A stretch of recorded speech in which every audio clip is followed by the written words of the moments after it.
Question number 1, hey Dr. Islam, how do I know as a patient or even a doctor that I have IBS and it's not something else? This is a very great question because people ask me, because sometimes patients who have IBS symptoms, it could be related to a lot of different issues. When you have IBS, you complain of pain, bloating, diarrhea, constipation. Sometimes you just don't feel very, very good. Some fatigue, just don't feel good, like nausea as well.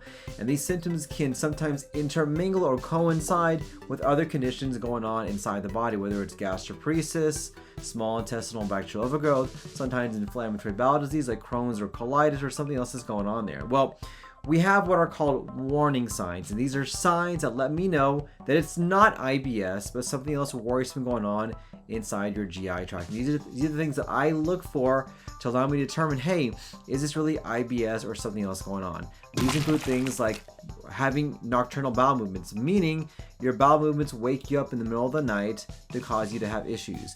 No matter how bad your IBS is, in most cases, your IBS should not wake you up in the middle of the night. And that's kind of a warning sign that we need to do further investigation to see what's going on.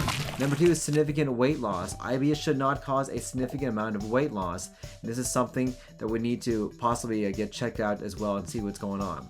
Number 3, if you have really, really, really bad pain. Now, pain is a pretty common component of IBS, but if your pain is out of proportion to what you should be feeling, it's severe pain to the point where it doubles you over and you really have severe issues going on, that's something we need to address that may be not related to IBS. If you have blood in your stool or black stools. Now here's the thing, here's my soapbox on this. Number 1, I want to tell you, if you have any blood in your stool, it doesn't matter what you think it is, because I can tell you that any blood in your stool is never a normal finding to have. And this is something that needs to be investigated, because the concerning thing I always have for my patients is that if they are having blood in their stool, why they're having it, and we want to make sure what's going on. The biggest mistake people make is assume it's just hemorrhoids and that's it.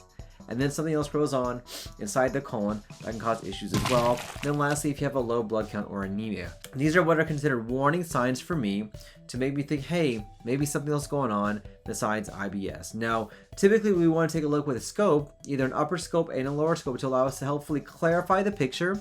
We may do some blood testing, we may do some stool testing, and this kind of allows me to see what's going on. But if you don't have these warning signs, most of the time we can have a positive diagnosis of IBS, and then based on that we can discuss what treatments to hopefully get that taken care of.